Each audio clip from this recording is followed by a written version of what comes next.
Good day, everyone, once again. This is John Cap from Community Systems Foundation. I'm here in New York City and looking forward to the forthcoming webinar. In fact, you may know I'm in New York City if you can hear the sirens behind me. No emergencies here, just a day in the life in Midtown Manhattan.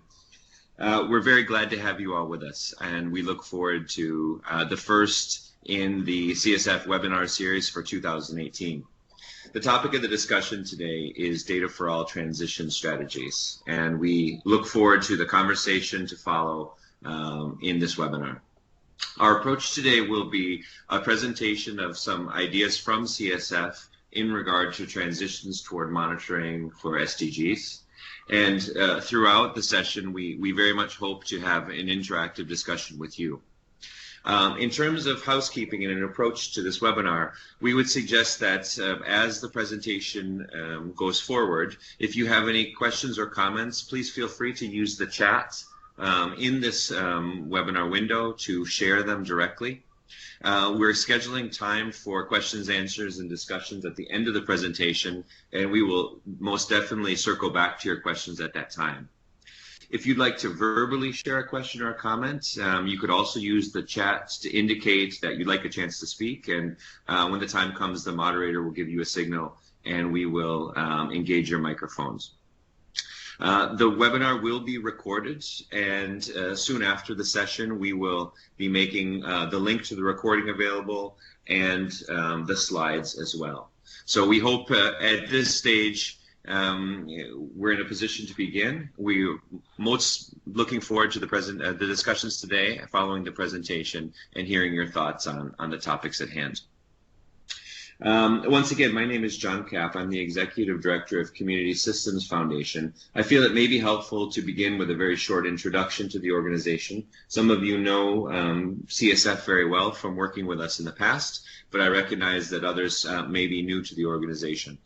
Community Systems Foundation is a not-for-profit organization registered here in the United States. We have a small office in New York City, but most of our work happens abroad, happens in countries around the world. We have very much a global portfolio of projects, and we work in support of strengthened information systems in the field of development very generally. We work in areas of health, education, agriculture, labor, planning, in supporting national governments and agencies to better use data for decision making. And in fact, this is the impetus behind this webinar and the topic of the day, a transition strategy toward better approaches to monitoring and reporting on the SDGs. Many of you may have received from me several weeks ago an approach that CSF is taking now in transitioning to SDG monitoring. And that involves a bit of our history. CSF has been working with countries around the world and UN partners in the monitoring of the Millennium Development Goals for many years. And we were doing so using a platform called DevInfo. And for many of the countries that have been working in this area, significant effort has been put into building data repositories and building information systems. And we feel very strongly that that data can be put to very good use in a longitudinal way, moving toward the monitoring of the Sustainable Development Goals and the related indicators.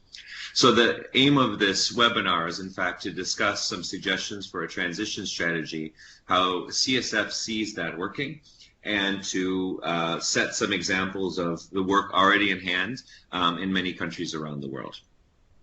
So without further introduction, I'll begin. We look forward to your comments throughout. The first section of the presentation is very much around the idea of moving from monitoring of the Millennium Development Goals to the Sustainable Development Goals. In that, we all realize that the effort and the expanse of the indicators now related to the Sustainable Development Goals have changed the context dramatically in terms of our work in the area of monitoring and reporting. The number of indicators have expanded, and the data required for monitoring the Sustainable Development Goals has also expanded. And we feel very strongly that while the tools used during the MDG era were very helpful, that there's really a new requirements now from the SDGs to both upgrade technology and upgrade an approach to monitoring and reporting. So very simply, I want to reflect on first DevInfo. If you're a former DevInfo user, you recall that DevInfo was really designed in two modules. And at the center of all of this was a database, a data warehouse. For those administering a data warehouse, we use DevInfo Admin, a tool for creating indicators, for aligning maps, for developing a structure of the database for the capture of information around the Millennium Development Goal indicators, but also national priorities. For those who are using the data, DevInfo User module was the entry point. And that, of course, allowed a search of the data and then allowed for the visualization of data from that directly. And these two tools have been widely used in implementation of DevInfo projects worldwide.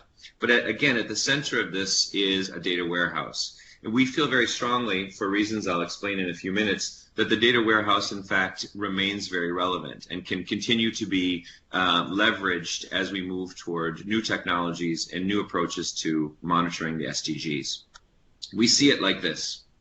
Under the Data for All initiative, that data warehouse still exists and can be, of course, strengthened, amended with new data and new time series data for existing indicators.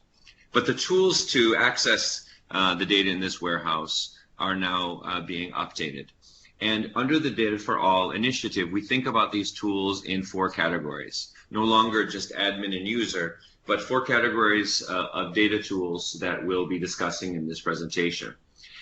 Those range from data capture tools, ways to collect and consume data and bring it into the data warehouse, tools to manage the data, and then tools for the use of data. And we divide this into two sections, the analysis of data and the strategic use of data. And from our perspective, we're looking at a series of smaller modules that together build a system that we believe is much more powerful and more appropriate for the needs of monitoring the Sustainable Development Goals. I'll pause here to say a bit more about the system. The tools under DFA all are very much built in an open source model. So as the Data for All community grows, the contributions of one country will be the benefits of another. And so that model of contributing and sustaining through a community of open source users is one that we feel very strongly about. At the same time, as you see here, or when you'll see in slides to follow, not only open source is critical to this, this set of tools, but also the ability to link together and use tools in a larger way. That means we are designing solutions that we call loosely coupled and tightly integrated. That allows for us to take one module and apply it in a country where certain systems may already exist to enhance that system, or to package together many tools in a way that allows to build a new system from scratch. And I'll say a bit more about that in the slides to follow. Underneath these four categories of tools are a range of categories to better begin to support the needs in terms of monitoring and reporting the SDGs. I won't speak to each of these areas directly, but just to say that these reflect what I would call a category of tools, and within them options for using software to support system strengthening. In the section that follows, we will be looking at a few examples of this. And so from here, I'll move into what we think is most critical and something we discuss very often in all of our work. That is the underlying standards that will allow us to make a smooth transition from DevInfo into Data for All. We understand that technology will always evolve, but with standards, the data can persist. And we feel very confident that the data warehouse with DevInfo was built for purpose and built for future. And with standards underlying it allows us to take an approach that technology around it can change, but the data will remain. I'm going to speak about standards in two ways. The beginning of this presentation, we'll look now at the structure of the database, something we call a DSD, or data structure definition, to help you understand the approach that was taken in building a DevInfo database and the approach that we still think has relevance as we begin to monitor the SDGs. And I'll begin with an example here. An observation like this, 76. Any data value that you could see in any of your databases. But to understand this observation, there's a series of information that's required. And we think that this model works quite well. I want to speak to this next. So to understand the number 76, the information around this wheel is quite critical in our minds. So let me explain how that would look. A series, for example, relates to literacy. The unit of measure could be rates in percent. The time period would be a year reference, a day reference, a month reference. And the source of the data. Here we've used a standard source convention where we look at the publication, the publisher, and the year of publication in a very standard way. Of course, a geographic area. I've chosen for this example Brazil, but of course we could look above in regional categorizations of geographic areas, or below in subnational geographic areas. And then in green to the right of the slide, the dimensions of the data, the disaggregations, if you will, of the data. Here are three standards that were used within the DevInfo database: location, urban, rural, or beyond, sex, male or female, or other, and age, any range of age groups that can be defined within the database. We still believe that this structure remains relevant. We're very happy to hear your comments on that if you see areas where this can be improved. One area we know that can be improved is the further expansion of dimensions, and that's something that we worked on with DevInfo, but we see that as even more so critical in the monitoring the SDGs. Some examples, looking at ethnicity, language, mother tongue, ability or disability. And in our new tools, we've introduced the open-ended dimension, N in this case, so that if there are other dimensions that exist that need to be captured in your database, they can be added as well. But as we look at the mandate of leaving no one behind, I think even more critical are the combination of these. It's the rural female that speaks a language other than the national language, and maybe from an ethnic minority group. That data point is extremely critical in reaching and ensuring that no one is left behind in the SDGs. And so the data for all data structure allows us to define our dimensions as specifically as possible, and then collecting and using data accordingly. Beyond the structure of the database, now I want to talk about some underlying principles or data standards that we are using and we have been using as we move from DevInfo into Data for All. Again, these are, in our mind, the type of standards that allows that transition to take place. They're existing within the Data for All database, and we see them as critical under Data for All as well. The first is more of a principle of open data. The concept that all public socioeconomic human development data should be freely available to everyone for use. This is something that is becoming much more widespread. It began with an initiative from the World Bank several years ago, I think as one lead agency that took an approach to saying all data should be in the public good. And since then, there's been a strong push by countries, by agencies to take forward that same approach. An open data platform is one that can be developed with DFA tools, and one that we think is critical in the success of monitoring and the achievement of the SDGs. The next standard that we feel is critical to our sustainability and the sustainability of the Data for All initiative is open source software. I won't speak more about it. I mentioned it earlier in the presentation, but this idea of open source from our perspective ensures that contributions are made, contributions are shared, and that the code for Data for All is code that is essentially owned by the community and managed and grown with the community.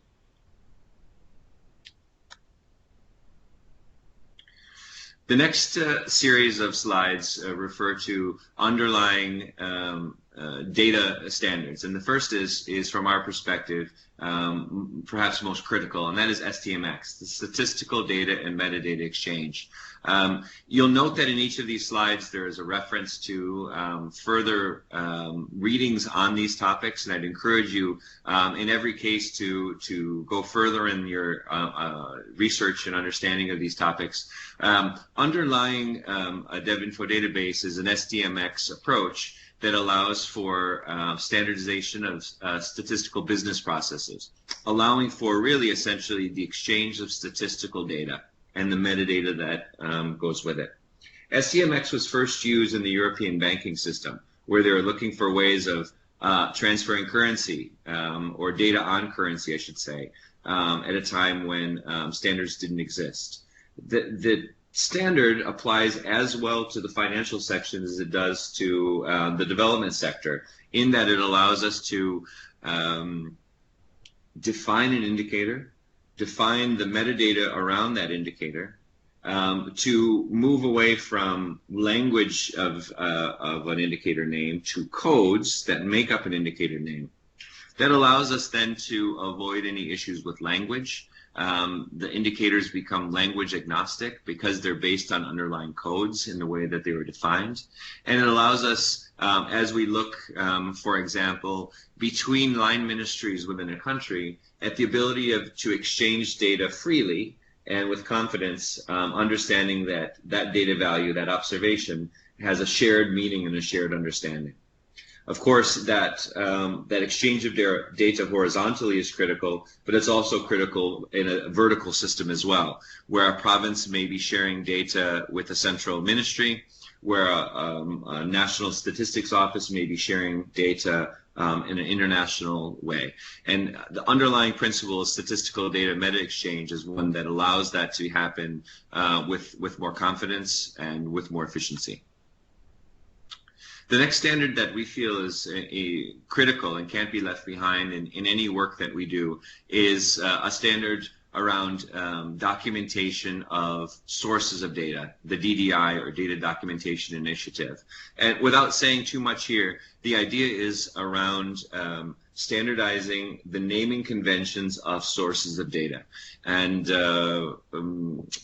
I think this, from my perspective, is a critical step in ensuring that the data is well understood, is recognized, and then can be reflected in both monitoring and planning processes at the national level as well.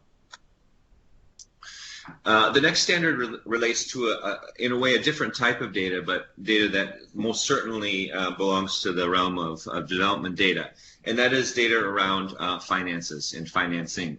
The standard here is called IATI, or International Aid Transparency Initiative, and we're looking at here data that very much involves the reporting of financial resources as received from development partners, as committed, expended, utilized toward development aims and development goals. And in our work, we apply IATI standards in any financial reporting mechanism that we're using, and I'll show some examples to follow. And the last standard is one around geospatial data. And again, I would encourage you to look more deeply at all of these if they are of interest to you, but the OGC, or the Open Geospatial Consortium, is one that, from our perspective, sets a standard for the use of geospatial content and the services surrounding it. With that said, I'd like to move now from a discussion of how we see a transition taking place from DevInfo to Data for All. And in the section that just preceded this, I was setting out what we feel are the underpinning of that transition, which are the standards for data and the standards of how we define data in the system. Now, for the next few minutes, I'd like to provide a few examples of projects that are being implemented around the world where Data for All tools are being used.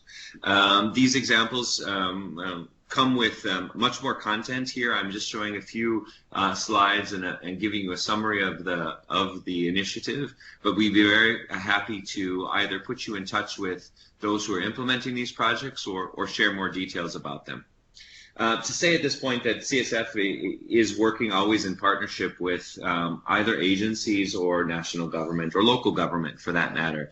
And our approach is one of providing support, providing capacity building, and one where we aim to leave a country or ministry with tools that can be managed independently and with autonomy. We're there to support, but we feel that we're successful when we can leave a project with full implementation in the hands of our counterparts. These are a few examples of projects in progress now, and I'll talk them through over the next few minutes. The first project comes from Sudan, and I've not seen this reported anywhere, but I think Sudan may be able to claim the first SDG data dashboard in the world, perhaps. They're quite early in taking initiative to begin to report out on SDG indicators and goals. And we've been very pleased and proud to be able to support that work in strengthening and building a national SDG monitoring platform. I want to talk a bit about tools before I talk about the output of those tools. You remember I showed you a few minutes ago a toolkit with many different categories and types of tools to capture, manage, analyze, and strategize with data. This is an example of the formula, if you will, being used in Sudan, where we're using different applications to support the larger monitoring system for the SDGs. At the heart of this, of course, is the data warehouse, which I mentioned previously. Data Manager is a tool to build and maintain the data warehouse. Here, you're importing standardized indicators, you're creating new indicators, you're managing the templates and structures of the data warehouse. The Data Manager allows you to establish import of data from different sources. It allows you to address data entry as needed and the management of the system as a whole. One limitation of DevInfo that we've heard repeatedly is that from a data management perspective, it was always very much a manual process of entering data. And through DFA and new technologies, we're working on tools to avoid any sort of manual data entry. That, of course, is possible if needed. But through Data Manager, we're able to leverage now more efficient ways of importing and accessing data, referencing existing data, for example, to populate the data warehouse. Once the data is there, we've been working with our counterparts on dissemination, and in three ways. First is to develop a dashboard, a data dashboard that's live and online. I'll show you some screens of that next. And then to develop accompanying profiles. These are static, standard data profiles by geographic area, subnationally released, so that we can see a clear understanding of progress on SDGs at subnational levels. And the third piece of analysis or data dissemination that we're working on is the release of data through a mobile app. And I believe this app is available now. You can go to the Google Play Store or the Apple Store to download that, if not now, very soon, and have access to data driven from the Sudan data warehouse. All of this is underpinned by a capacity building program. And as I mentioned, our aim is to leave countries with capacity to manage these systems. And so as you see from this slide, the capacity building extends from the management of data to the management of the visualization and the use of data, and something that is an ongoing process in this project. Here's an example of the outputs from Sudan. From left to right, you see a screenshot of a data dashboard, and we'd be happy to provide links for you so that you can manipulate and review the data yourself. Underlying the graphs that you see here are the data sets themselves, and it's always very important in our perspective that we don't separate the actual data tables from the sources. So you can always find your data set behind or with associated with the visualization.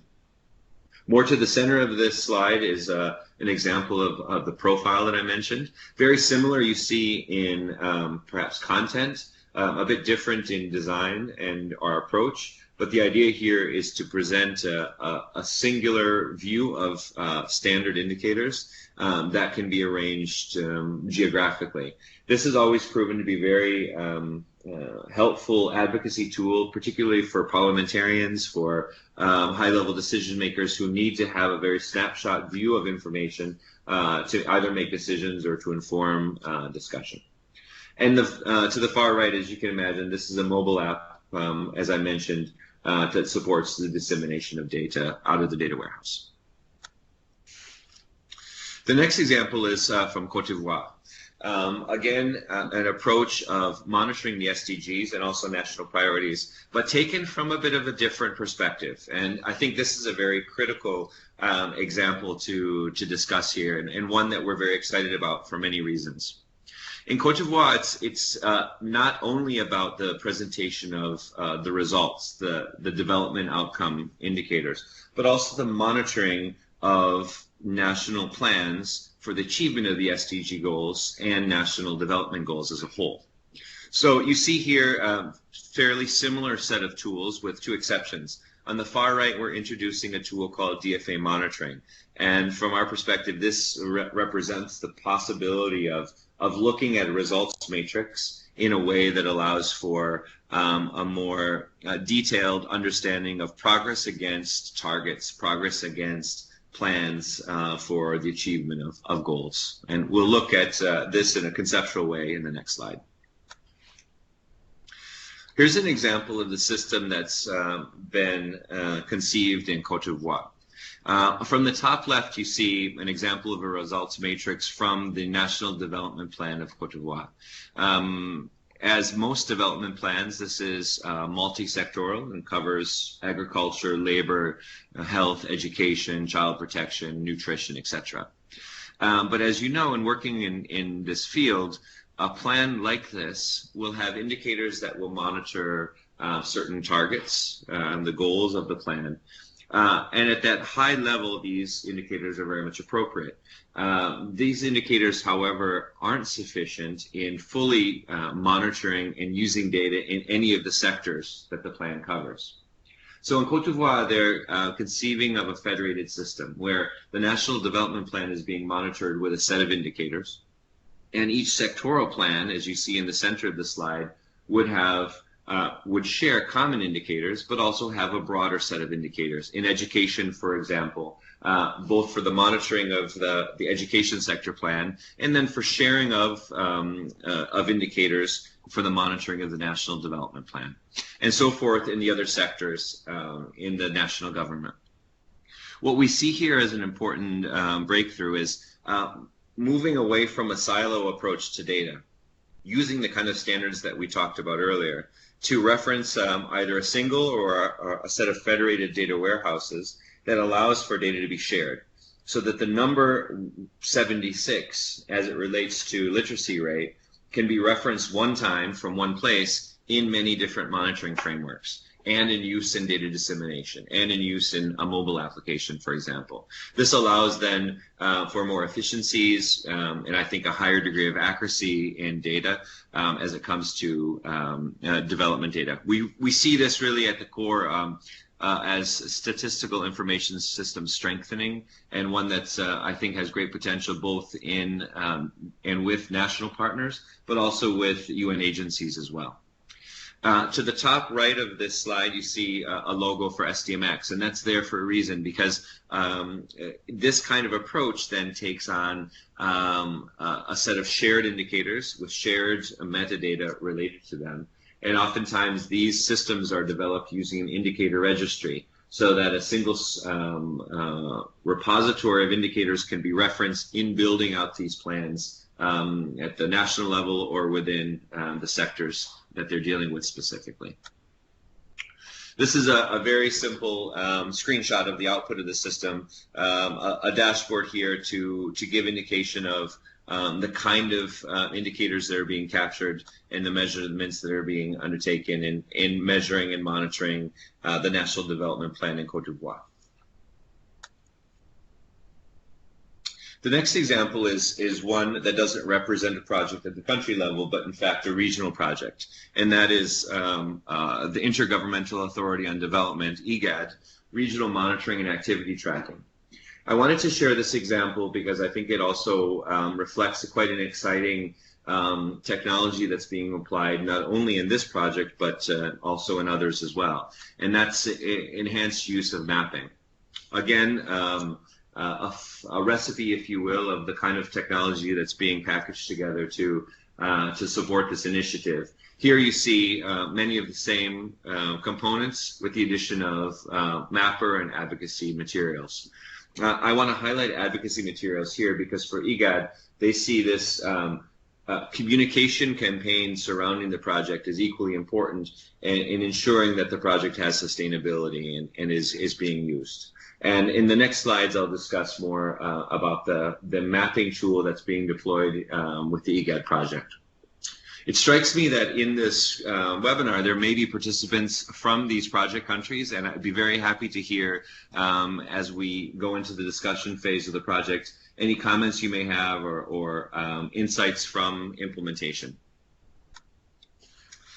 The mapping functionality that we're introducing in the Egad project and elsewhere is one that we refer to, I think is referred to most commonly as a 3W map. That is, who is doing what and where. And that allows you to look not necessarily at development outcomes, but the kind of activities that go into achieving those outcomes. This is the first view of the data from the region. And you see on the right-hand side, a very mini dashboard to overview the financing of this particular set of projects, so you can understand more about budget commitments, number of projects and their funding sources, etc. And as we begin to drill into the data, we have at our disposal the kind of filters that would be helpful in understanding and parsing out the information that's most relevant, whether it's a sector, a region, a funding year, size of funding or source, for example, and that all can be filtered through the system as well. And then we get to a point where we can drill down and look at the data. And here we're looking at a set of projects in Djibouti. You see they're represented in number in the circles on this map. And each of those represent a specific project implemented in that particular region. And as we drill down, we can see then a next level of information on the status of the project. We can select then one of the projects is to understand a summary of that project, and then to even go further and look at the project overview. This is where we now begin to apply the standard that I mentioned earlier called IATI, where we're looking at finances for development and a chance to not only report out on development outcomes, but also on development finances as well.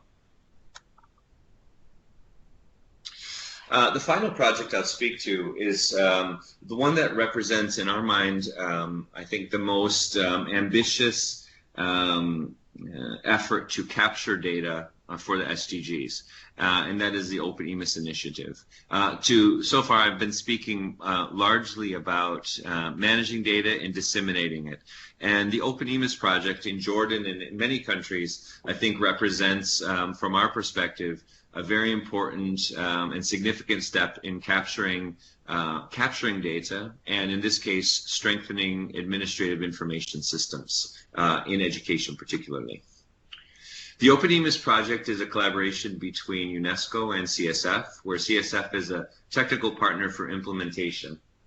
Open EMIS is open for the reasons I described earlier, open source and one that supports an idea of open data. And EMIS is Education Management Information Systems. This system, as you may know, EMIS is traditionally a system of collecting regular reports from schools and compiling that data for central, regional planning purposes and decision making. A traditional EMIS would capture aggregated data at the school level and report that up the system to allow for the production of indicators like enrollment rates, etc. Open EMIS takes that same approach, but also then allows for the next level of data capture to occur. And I think a level of data capture that really speaks to the heart of SDGs. OpenEMIS provides an opportunity to collect data at the individual level. So not as a school as a whole with 26 boys and 36 girls, but information on each of those students as individuals. And data on students, data on staff, and data on the institution. And as you'll see in a few minutes, that allows for, I think, a very rich data set and the ability to really look at leaving no one behind in the education sector. The first example I'll share, though, is an example from Jordan, and this is a dashboard live, published now, displaying key performance indicators from across the education sector in Jordan. This dashboard is generated, produced with data coming out of OpenEMIS, but also coming from other sources as well. And I'll pause there to say that the data warehouse that I've been describing also is one that is able to consume data from external sources. And I think in the case of the OpenEMIS project, this is critical. An example is the indicator I just mentioned, net enrollment ratio, where not only do you need to know how many students are enrolled in schools, but of course you need to know overall population figures to capture and produce that indicator. And so within the data warehouse, we're able to consume data. The data is then generated into indicators and displayed in dashboards like this one. Another type of dashboard created using data from the OpenEMIS system is here, a dashboard on data collection itself. And you see here now much more of a geospatial approach to data capture. This one is looking at multiple indicators on a map and allowing analysis of school populations based on both the size and color and position of the dots on this map. The OpenEMIS project in Jordan began at a time when the ministry was looking for solutions to better track Syrian refugee populations studying in Jordan. The system has been deployed and is now live and collecting data at the school level in all schools in the country, and is aimed at supporting central and very much local decision making in education. One thing we found in implementation of OpenEMIS, not only in Jordan but beyond, is that once there's an incentive and a value in better data at the local level, data becomes better. It becomes more comprehensive and the coverage is better, and the data quality is also improved. In a traditional EMIS, as I described earlier, oftentimes a school was required to report up the system, but they never had access back to the data, and the data was never of much use at that level. With a system that allows for the collection of individual student data, it becomes a student information system for the school, allowing the school to use that data for decisions and for planning purposes. And then also reporting up the system to the central ministry for their reporting purposes as well. This is an example of the tool that is capturing data in OpenEMIS. It's called OpenEMIS Core. And I'll just show you a few slides of what that data capture tool looks like. This is a view of at the institution level, and you can see the different records here, 45 institutions in this example from a range of localities. Shows here at a mini dashboard level the number of students in the entire system. I'm showing now examples that come from dummy data, not from Jordan or any country, because we're going to begin to look at the student records that I described. And of course, for confidentiality reasons, it's important not to begin looking at actual students, but here's an example of some dummy data. We're drilling down into one of the schools on this list, and this is called Aben Park Primary. And we see here now at the school level, again, a miniature dashboard of the school and each student record of students studying in that particular school. Beyond a photo, of course, I think most importantly, we have an ID here, and this is called an OpenEMIS ID. This can be generated by the system in the case where a country may not have a national identification number, or it can be imported in the case where that number exists. But critical to the student record is a unique identifier, and that comes here. If you look at the top set of tabs within this view, you see that there's an ability to capture data on an individual student in many, many different ways. And you see here, for example, languages, special needs, information about guardians, identities, nationalities, etc. And then there's an open-ended field here where we can begin to capture data at the student level, at the staff level, on any type of information required.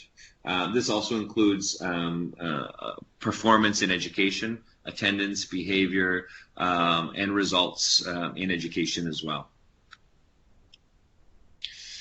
Here's a look at the student's program and participation. You see that this is a view of a student who's just only starting school, but as the student progresses through the education system, their record of participation in each grade, in each institution goes forward as well. If the student is transferring from one school to another, that is also then reflected here, and the student is passed through the system in a single record from one institution to the next. Here's an example of information about student health.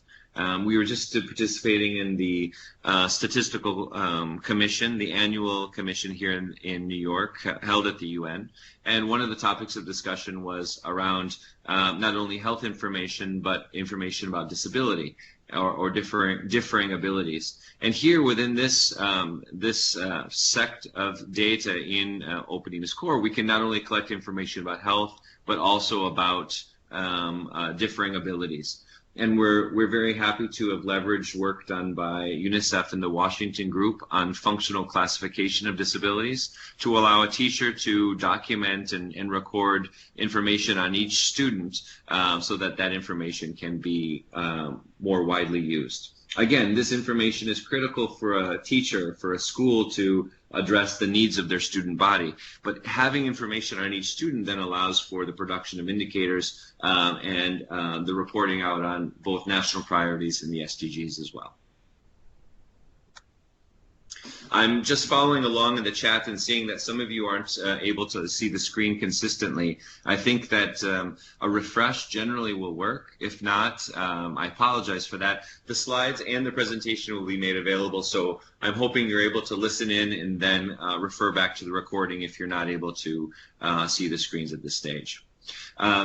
I'm showing now an example or a video coming from Jordan, and encourage you to spend a few minutes to watch that. We won't do that today together, but it's I think a great testament of the system as it's being used at the school level, at the central ministry level for strengthening information systems. So with that, I've aimed to give you an overview of some of the activities that are ongoing. I wanted to reflect on how Data for All is being applied in the field. Many of the tools that we have shown have been developed in the last years. Once they've been developed in this open source model, then they're available. And CSF is there to support the configuration and the setup of the tool. They come with no licensing fees or royalties associated with them. Some of the tools that we are displaying here are tools that we foresee to be used, tools in a roadmap for development in the coming months. And we'd encourage you to suggest areas where, in fact, there may be ideas that we've not yet considered and would be very helpful in strengthening the suite of tools under the DFA initiative.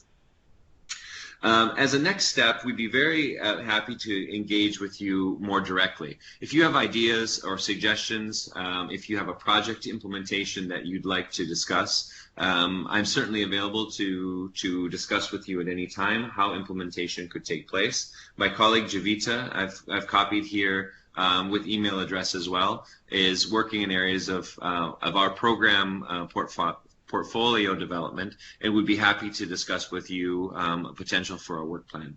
I wanted to share examples to give you some sense of what's possible, but your ideas are the ideas that will drive any initiative forward.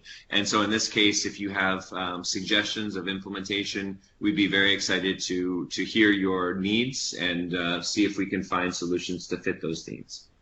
From a more administrative perspective, working with CSF often involves a contractual process, and if you're coming from a UN agency or a partner agency, you understand that can take time. We're very happy to have several long-term agreements with the UN system in place that will allow for relatively quick procurement processes that allows us to get to the work quickly. Our projects tend to run from anywhere from a few weeks to several years. In larger implementations like an OpenEMIS implementation, we anticipate that that could be a 2 or 3 year project. But if it's building a dashboard or a mobile app, that could be done relatively quickly, and we certainly are here to support at whatever level and whatever scale is required. With that, I'll leave you with a final screen, which is a way to be in touch with us beyond the email address. You're welcome to visit the Data for All website. There's a contact form there directly, and that will lodge your name, details, and put someone in touch with you very quickly to discuss what you feel is critical. If you have questions specifically or ideas for implementation, we'd be very happy to hear from you. And with that, this is my final slide. It's where I began. I'd like to propose now that if anyone has questions from the floor, we'd be very open to taking them. I'll ask my colleague Javita to engage her mic, and if there's questions in the chat, we can deal with those first, and then any questions from participants we'd be happy to take thereafter. Thank you for your attention, and look forward to the discussion to follow.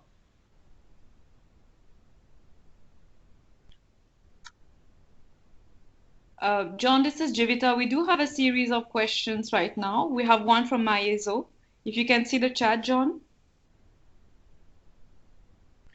Javita, would you mind reading out questions for all of us, and then we can respond quickly? So a question from Maezo would be, as part of data capturing, is DFA able to link or handshake with already existing national data systems, such as health information systems or education systems, which can be used as real-time data sources? This is the question we have from Maezo, John. You'd like to that's a great question. And the answer is, a short answer is yes. Of course, it's critical for us to understand the technology and the approach used in the existing systems that are in place. But I'm quite confident with APIs and other approaches of information sharing that there's ways of doing this, and that can easily be done.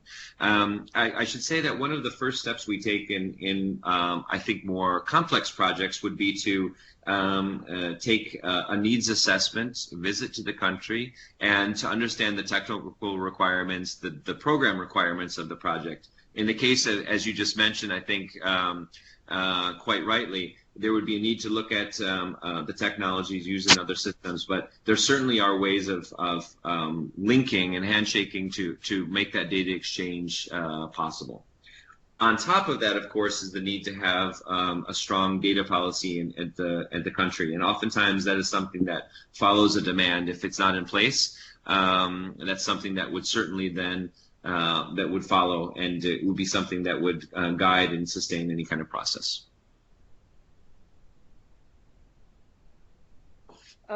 John, I have another question now from Vincenzo, who is asking whether we have any ongoing agreement with UNICEF. If yes, is it at a global, regional, or national level? Over to you, John. Yeah, thank you. Yes, we do, in fact, and we have several global agreements in place with UNICEF.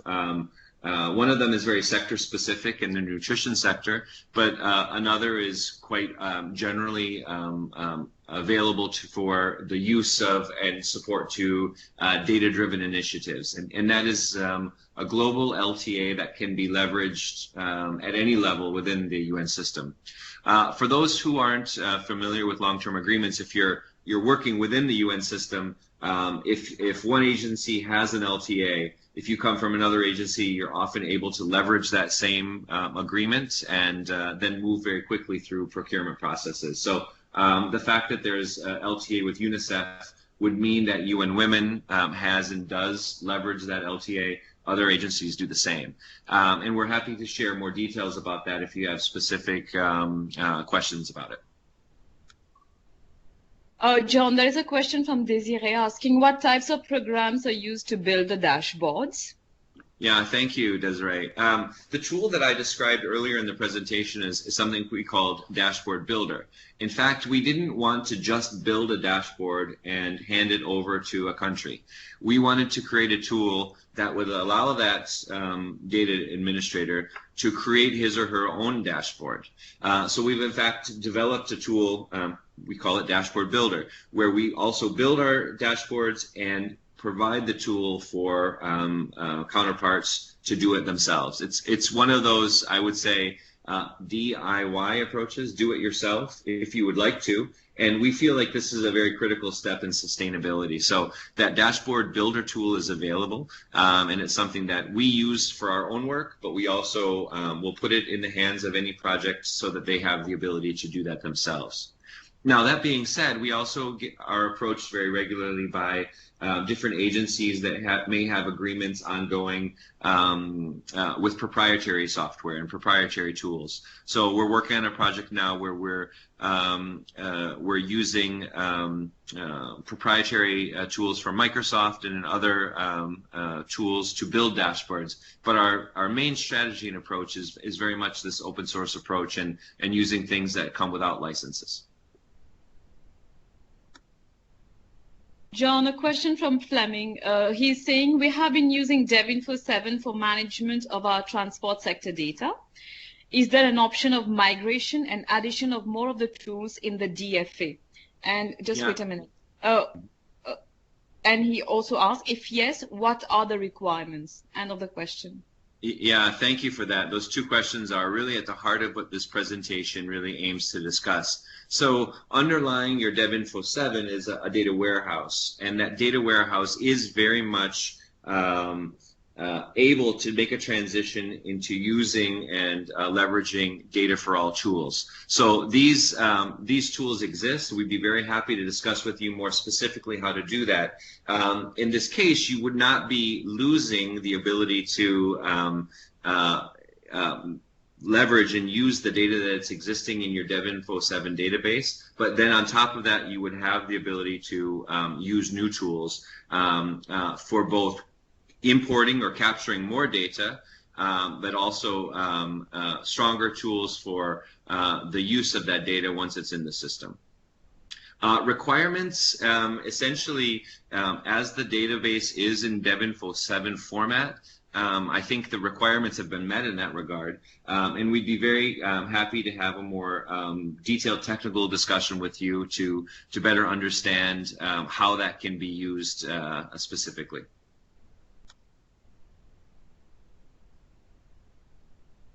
Don, there is a question from, I'm sorry, it's just moving in very fast. There is a question from UNICEF India, from Ganesh Nigam, asking whether, I'm sorry, do we have any example of improving data quality by using incentive? This is his question. Ganesh, that's a really great question, because we know that oftentimes one of the weaknesses of the system is the data quality itself. And I guess the example that I began with is one that I feel quite strongly about, which is when data capture is required or data collection is required, if people ever able to make that data relevant to those who are responsible for collecting it, I think it increases as an inherent incentive the quality of the data. So at one level, I feel that this is an example of how data quality can be improved. And the Open EMIS initiative is doing that. It's really very much about making data relevant at the level where it's being captured so that there is an incentive and value in capturing and collecting better data. Another example I would say is something that happens quite naturally as data dissemination takes place. You can imagine, for example, when the first dashboard is released for any country in the world, if you're looking at a sector or a region in that particular country, if there are data gaps, suddenly those data gaps are very visible. If there seems to be data inconsistencies, those become very visible as well. And we found that I guess we could call that light pressure, perhaps, that's applied when data is disseminated, often leads to improvements in quality of both coverage and quality of data itself. So we're quite we would always support, to the extent it's possible and appropriate, to begin to build the outputs quickly, so that the data can certainly become available, visible, and we can begin to work on data quality issues early on. On the next question from Luca. Javita? Yes, can you hear me? Yes. From Luca now. So what are the issue of data comparability among different countries, given different methodological approaches and or definition to gather data? Yeah, that's a very important question, Luca, and one that I think I've addressed to some degree in the discussion of data standards, particularly SDMX. But I think this gets to the heart of some of the issues that we look at when we talk about internationally comparable data and national sources of data. I come from the education sector, where working with the UNESCO Institute of Statistics, it was an organization that produced annually a set of internationally comparable indicators, which meant that country data was recast, recalculated, and then made comparable.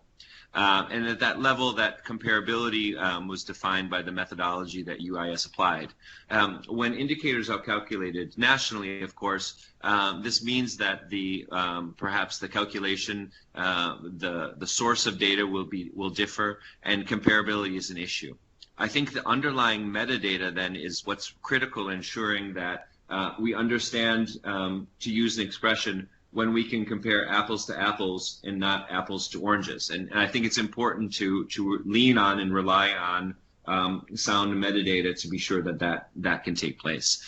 So this is a much broader discussion. Perhaps I'll stop my answer there, but certainly it's a critical issue, and we feel that the metadata that underlines the database is most important. John will take the next question from Desiree. She's asking, how can we apply for the dashboard builder? Yeah, thanks, Desiree. And that's I think a general question, perhaps, if not only for Dashboard Builder, but if there's interest in any of the tools that we've just been discussing today, by all means, please reach out to either Javita or I directly by email, or through the Data for All contact form, and we can discuss how that application works, how we could foresee it being deployed in your context, and if there's any particular training that might be helpful in going ahead with that. John will take the next question from Amit, who is asking which software is being used for geospatial analysis. Yeah, thank you for that. We use several different open source software solutions in our work. One that we've been working with on particular projects is a tool called Mapbox. That's one application that's been, or one technology that's been applied. But we're also very open to the differing tools that are being used for geospatial analysis, and we always are looking for ways of incorporating other solutions into our toolkit. So we're quite open to leveraging different technologies in this particular case. I'd be very happy to have a more detailed discussion with you on that. I'm afraid with time at this stage, I won't say much more than that now, but would be happy to discuss further. John, the next question from Regis asking, what is the transition plan concerning the hosting and management of national databases being done by DFA? Is this undergoing agreement with UNICEF as said? Yeah, thank you for that, Francois. Essentially, from our perspective, we realize that with all of the very intense work that's happened in countries around the world, it's critical that when there's necessary to have a transition plan, we wanted to be ready with one. Perhaps I'll say a bit more about our current agreement with UNICEF as it relates to DevInfo and our direction forward with Data for All. UNICEF has announced that the DevInfo initiative will formally end at the end of this year, and CSF is continuing to provide support to DevInfo in this time. So while the ongoing agreement for DevInfo support remains, we see it critical to think beyond that and plan for beyond that. And so our transition plan then goes into an approach where we're looking at ways of leveraging now new technologies and moving towards data for all. Our agreements and long-term agreements I described with UNICEF earlier are more generic in terms of support to data dissemination systems, but those can be leveraged for this kind of work. In terms of hosting and management of national databases being done by DFA specifically, there's several ways of approaching hosting. This is not something that we foresee to be covered under a global project at this stage, but the cost for hosting a database can either be handled locally with a local hosting, or it could be hosted using the cloud, and it's something that we are discussing with all country implementation at the moment, and would be happy to discuss that further. We use Amazon Web Services for hosting, but we are very much aware that countries have different data policies, and the hosting of databases and requirements around that differ country to country. So we're responsive as we can be to the differing requirements, that said. John, a question from Arjita asking, from previous experience with DevInfo, you could build a basic database with no assistance from CSF. Is it still the case for DFA, or your assistance is required from the beginning? This is her question. Yeah, thanks, Arjita. That's a great question. And I guess one of the differences that is important for us to identify here is the difference in, and maybe we should talk about DevInfo 6 for those who worked at that time, which was a desktop application. And having DevInfo on your desktop meant it was quite easy to begin to build a database just there and work directly on your own system and building a local database. I think the only assistance that may be required as we begin to implement DFA is the question that we just responded to earlier, which is around hosting.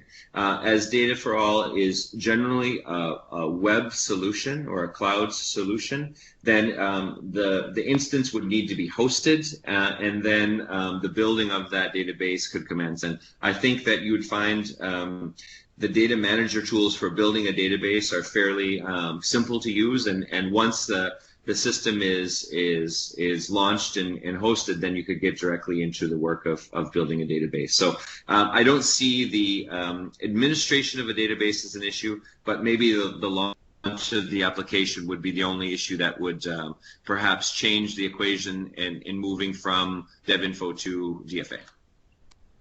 Last two questions, John.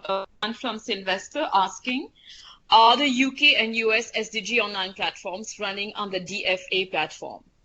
Yeah, thanks, Sylvester. I appreciate that question. And as many of you may know, the US and UK are collaborating together on an SDG reporting platform, a national reporting platform. At this stage, these are not using Data for All technologies, but we've been in discussions with actually with both governments, and we're very much open to collaborating and sharing tools in support of building those platforms. But the platform was built also as an open source tool, but not using Data for All technologies. John, the last question from Desiree. How do you deal effectively with open... This is her question. Yeah, thank you. This is a very important question, Desiree, particularly as I was sharing an example of student records in the education system. And here I think it's really critical to ensure that data policy and legislation is harmonized and aligned, and that systems then respond to national requirements for using data, and especially individual student records. From our perspective, what we tend and try to do is to respond to the policies in place in a particular country, and if there are gray areas within that policy, especially as technologies evolve and the availability of data also evolves, we try then to inform and engage with government counterparts, especially to support strengthening of those data policies to respond to the technology. It's a big question. It's one that many countries are worried about and are thinking a lot about in this case, but we're finding that strong policies allow us to move forward with technology. Let's take one more, if that's okay, and then I know we've run just over our 1 hour allotment. I appreciate all the questions, and perhaps with this last one we can then close. And as I mentioned earlier, we'd be very happy to continue discussions offline, by email, in separate follow-up phone calls as you see necessary. Yes, John, there's a last question from Prasoon, asking, I've been using DevInfo for thematic maps, and wherein these maps can be prepared in local language of the state. Preparing dashboards in state language will enhance the use of this platform. Over to you, Dan. Yeah, thank you. So that we fully agree, and it's something I should have mentioned in my presentation, and I failed to do that.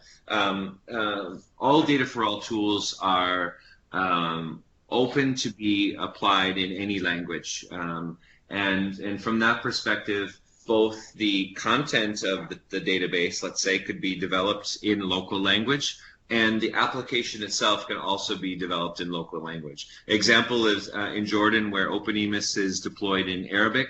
It's also deployed in French, English, and can be applied in any language in that case. That's the application itself. The contents, which could be the indicators, the contents of the database, also can be generated in local language. And we also feel this is critical for really, as you're saying here, better use of these data and acceptance and recognition of the data coming in local languages. So something that we feel very strongly about, and we've built into the new system as well.